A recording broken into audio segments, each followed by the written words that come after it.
Skarloey the little engine loves all the sights and sounds along his railway and knows them very well.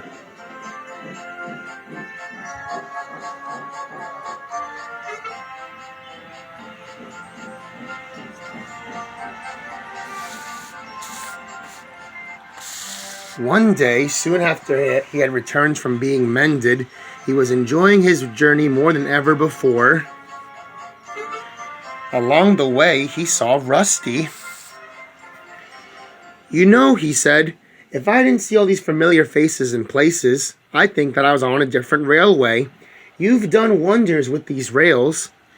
Rusty laughed. "I'm glad you're pleased. Manager said let's mend the track so well that he won't know where he is. And we did, and you didn't, if you take my meaning." Skarloey liked this hard-working diesel. "There's still one bad bit," roared Rusty, "just before the first station. An engine might come off there, particularly Duncan. He will rock and roll along the line. Look at him right now. I shouldn't like his passengers to get hurt." "What's that about me? I'm a plain engine, and I believe in plain speaking. Speak up." Rusty warned Duncan about the bad bit of rails. "Huh. I know my way about. I don't need smelly diesels to tell me what to do." Rusty felt hurt.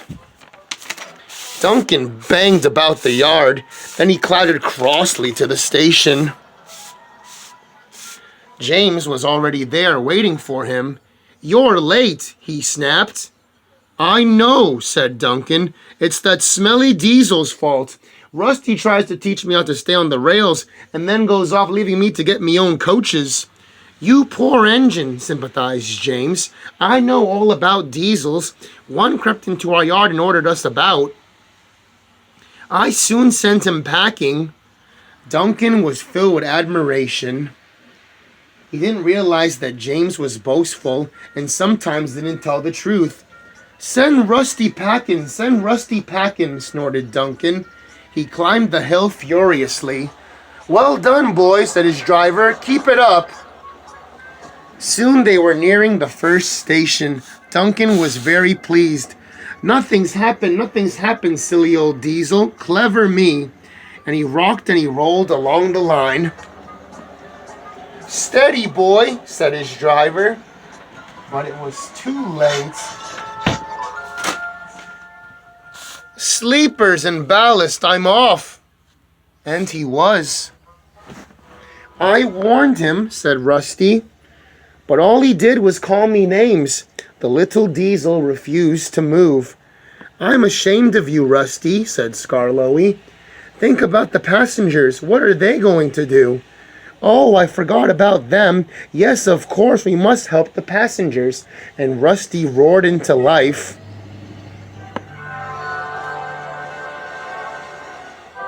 Duncan stood sad and solitary. He couldn't rock and roll anymore. "Oh dear, now everybody will know how silly I am."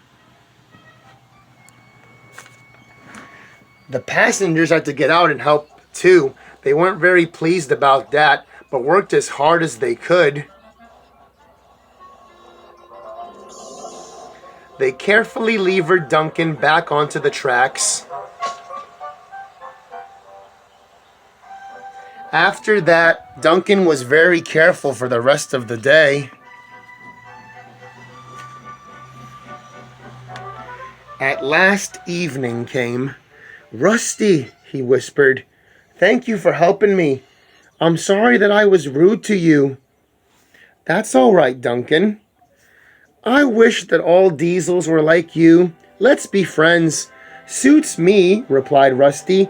"We'll mend that bad bit of rail first thing tomorrow morning."